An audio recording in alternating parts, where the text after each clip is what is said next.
La gran obra. Lección 2. La alquimia occidental puede ser trazada a los días cuando Alejandría era el lugar de reunión de aquel grupo de miembros de la escuela interna, que más tarde transfirieron sus actividades a Fez, y que en esta última ciudad publicaron las primeras versiones del tarot. La filosofía alquímica está coloreada con ideas traídas a Alejandría por instructores errantes procedentes de la India, Persia y China. Esto explica la mezcla de pensamiento hindú, magia egipcia y filosofía griega en la enseñanza hermética, velada por el simbolismo de la alquimia y del tarot. Además de estas, hay una influencia inconfundible de la tradición esotérica hebrea. Esto es mencionado por Zósimos, uno de los primeros alquimistas griegos, quien dice: «Hay dos ciencias y dos sabidurías, una de los egipcios y una de los hebreos, la última siendo considerada más sólida por justicia divina, ciencia y sabiduría en su mejor aspecto. Rigen sobre ciencias menores y sabidurías inferiores. Ellas proceden de edades remotas. Su generación no busca nada procedente de cuerpos materiales y corruptibles. Opera aparte de intervención extraña, sostenida por la oración y la gracia». Sin embargo, los escritos de Zósimos y otros alquimistas de su periodo abundan en recetas para hacer que los metales groseros parezcan oro y plata. Estas recetas son las mismas que las de los papiros Lebden, los cuales son una franca explicación de varias formas de dar una falsa apariencia de oro y plata a tales metales como el plomo, el cobre y el estaño. Basado en esto, el escritor francés Berthelot arguye que la alquimia comenzó como fraude y que en alguna manera los alquimistas se apartaron de este. En cierta forma, comienzo deshonesto, y empezaron a soñar en transmutación y a filosofar acerca de ella. El Dr. White parece abrazar este punto de vista, quizá con alguna reserva. La verdad es esta: los sabios no mienten, pero a menudo dan recetas del tipo de teñido falso que hemos descrito. Quien prueba las recetas obtendrá resultados de un tipo, pero no del tipo que es el verdadero interés de la gran obra. En los libros alquímicos de los primeros periodos, las adulteraciones de los falsos teñidos fueron los velos de la verdadera obra. Quien sabe cómo leer los libros, sabe cómo separar lo sutil de lo grosero, el trigo de la sabiduría, de la barcia de las recetas químicas. Zósimos nos coloca en la pista de los medios para efectuar esta separación, cuando habla de la superioridad de la sabiduría hebrea. Mucho tiempo después de él vino Paracelso, quien escribió: «Si usted no comprende el uso de las cabalistas y de los antiguos astrónomos, no ha nacido de Dios para el arte espagírico, o no ha sido escogido por la naturaleza para la obra de Vulcano, o creado para abrir su boca en lo concerniente a las artes alquímicas». Estas palabras del segundo capítulo de su Tintura de los filósofos hace perfectamente claro que desde los comienzos mismos de la alquimia occidental hasta los días de uno de sus más grandes adeptos europeos, la tradición fue continua en que la doctrina esotérica de Israel incluye las más importantes claves del secreto de la gran obra. Sin embargo, hay solamente un tratado de alquimia que es definitivamente parte de la literatura cabalística. Este es un volumen difuso y confuso, no completamente sin mérito, pero de ninguna manera el más importante de los textos alquímicos. Es llamado el fuego purificador y consiste de fragmentos dispersos a través del primer volumen de Noor von Rosenroth, la Cábala de Nudata.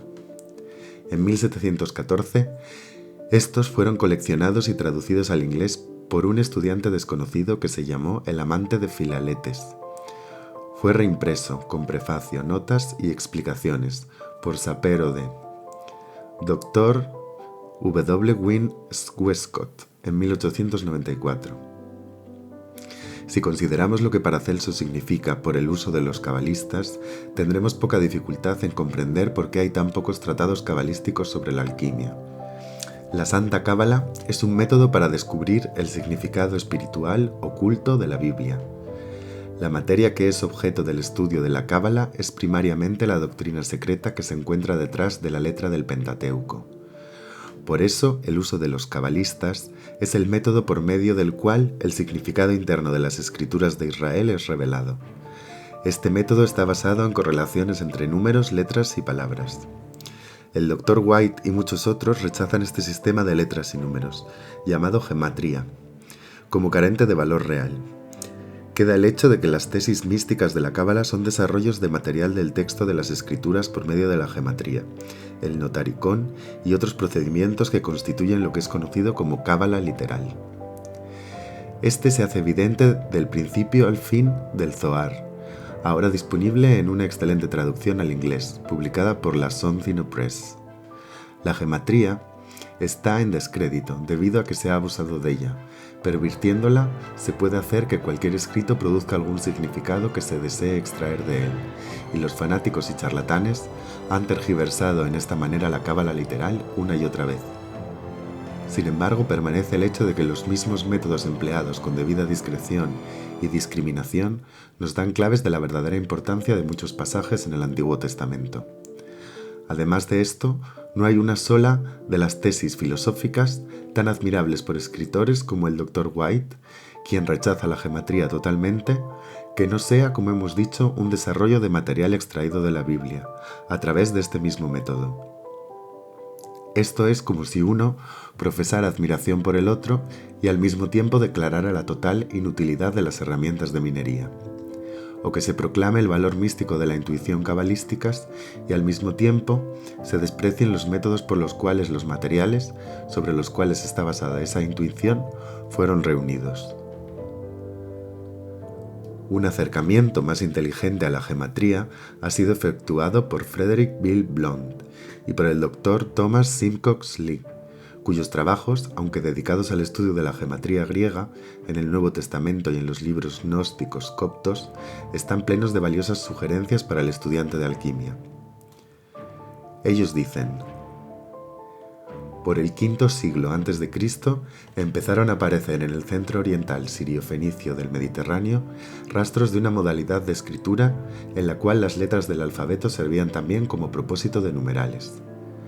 Aunque viniendo de este centro, el origen del método no se cree que haya sido fenicio, sino más bien trazable a una fuente más oriental. De este origen se derivaron dos sistemas.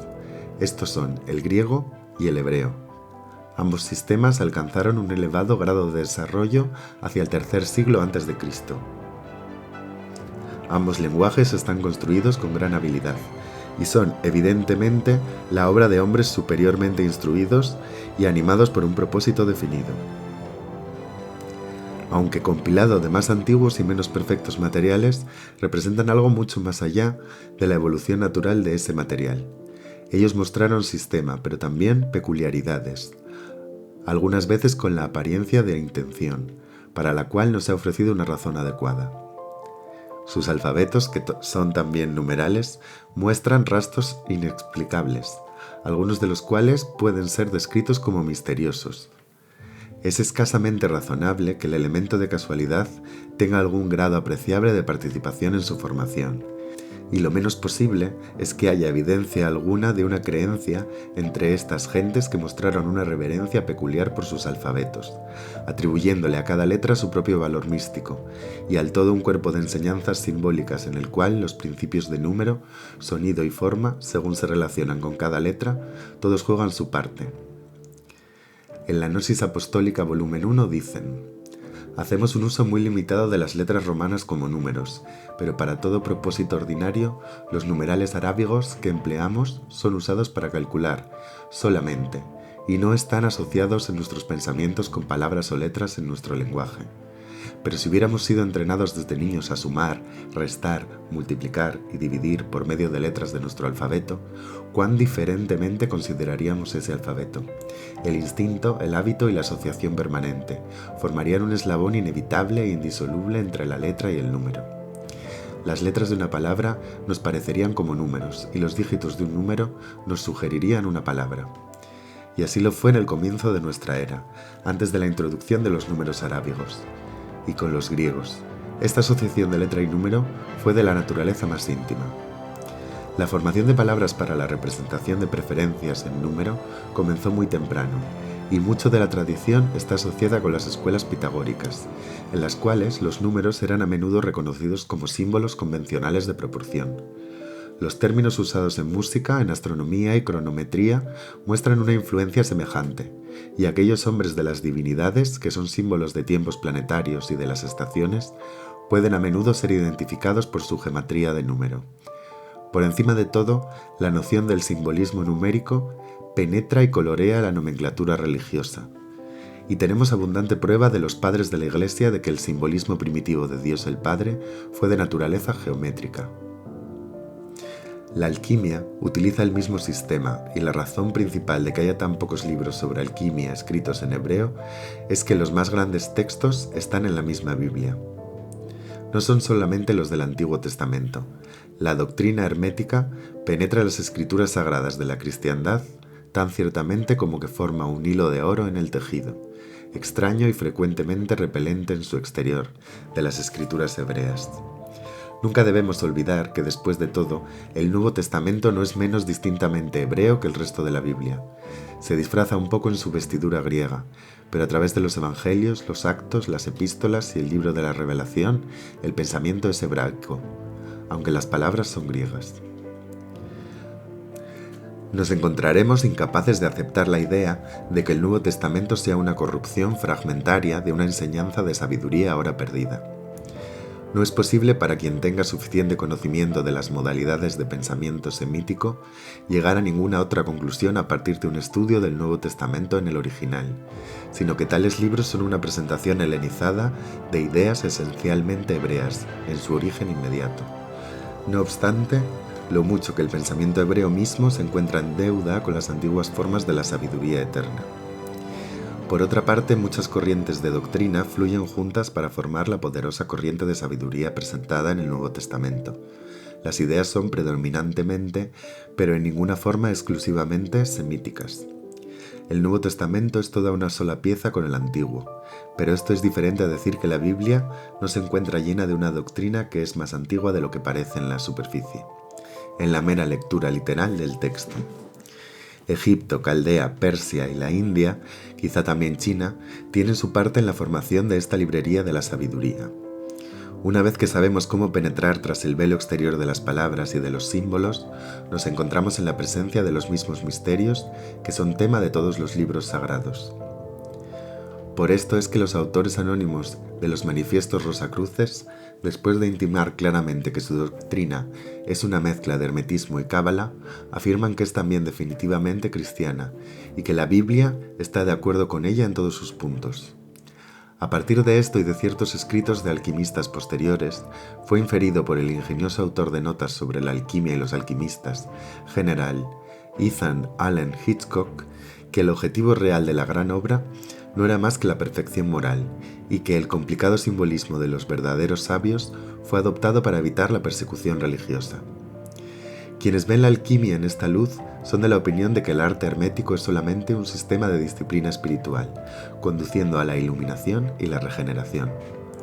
Otros, como la señora Atwood, cuya Suggestive Inquiry es eminentemente digna de leerse, presenta el punto de vista de que la gran obra es un proceso psicológico semejante al mesmerismo, en el cual el sujeto de la obra es un sensitivo entrenado por el operador para hacerla clarividente. Ninguna de estas nociones es correcta, pero ninguna es tampoco completamente falsa. La disciplina moral es ciertamente parte del entrenamiento de sí mismo de todo alquimista. Y ese entrenamiento incluye también la aplicación de leyes y fuerzas que fueron dadas a conocer del mundo por los descubrimientos de Mesmer, Braid y sus sucesores. La gran obra, sin embargo, es más que la disciplina personal, más que la exaltación de la conciencia humana a un estado de visión mística y mucho más que la manipulación de ectoplasma, que un creador de teorías alquímicas ofrece desde no hace mucho como el verdadero significado de los libros alquímicos. La gran obra es un trabajo físico, opera verdaderamente sobre sustancias físicas contenidas en los intestinos de la tierra. Aquí el hábito nos ha hecho hablar en la forma hermética aprobada, aunque hay más en lo que se acaba de decir que lo que pueden discernir algunos lectores. Nos apresuramos a agregar que las sustancias que trabaja un alquimista se encuentran verdaderamente en su estado natural, como formas de la materia física que constituye la estructura de este planeta. El laboratorio de un alquimista, sin embargo, es un laboratorio oculto, En los libros de los adeptos genuinos, los vasos del arte son llamados invariablemente secretos. Igualmente los procesos. Por esto Bernardo de Trevisan escribe: disolución es todo el misterio del arte y debe ser realizado, no como algunos han pensado, por medio del fuego, sino de una manera totalmente abstrusa, con la ayuda de Mercurio. En esta cita el adjetivo abstrusa tiene el significado ahora obsoleto de escondido, oculto. Thomas Charnock hace una sugerencia al mismo efecto en su breviario. Creo que muy pocos alfareros en este reino han hecho en alguna vez tales sagaces artículos, como los que formamos y preparamos para nuestra ciencia. Pocos en verdad, porque todos esos libros alquímicos abundan en pinturas de alambiques, retortas y toda manera de extraños vasos, porque en verdad, hasta que se hace la piedra, el único laboratorio es el propio cuerpo del alquimista, y los vasos secretos son órganos de ese cuerpo. La alquimia es primariamente una operación interior. No obstante, no es en forma alguna totalmente metafísica. Materiales físicos reales son trabajados y la operación tiene por objeto hacer un producto mineral, que puede verdaderamente ser llamado una piedra. Esta piedra es un producto del arte, aunque los materiales que la componen son extraídos de la naturaleza. La gran obra puede ser descrita correctamente como una transformación psicofisiológica denominada hermética, porque es dirigida por la consciencia humana. Como todos los lectores de estas páginas han aprendido en el curso de sus estudios del tarot, la consciencia era personificada por los egipcios como Thoth, por los griegos como Hermes y por los romanos como Mercurio.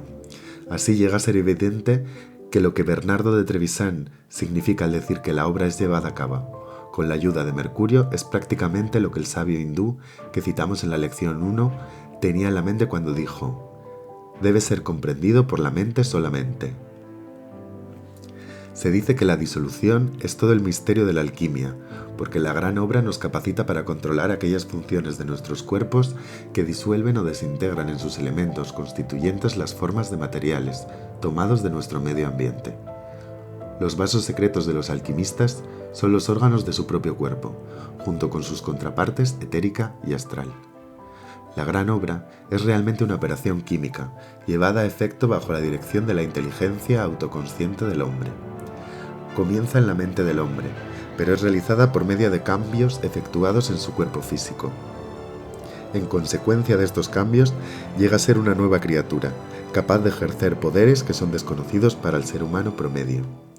Cuando un alquimista, trabajando en su laboratorio secreto, ha disuelto la vieja criatura y coagulado la nueva criatura en su lugar, su organismo físico le capacita para efectuar, por medios puramente mentales, transformaciones en la estructura molecular y atómica de las sustancias físicas que constituyen su medio ambiente.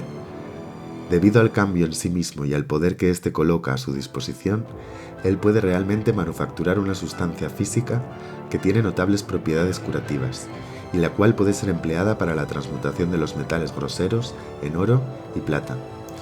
Su habilidad para hacer esto, sin embargo, nunca es abusada, pero suponer que tales transmutaciones metálicas sea el principal objeto de la gran obra es estar completamente equivocados. La obra tiene una meta mucho más elevada.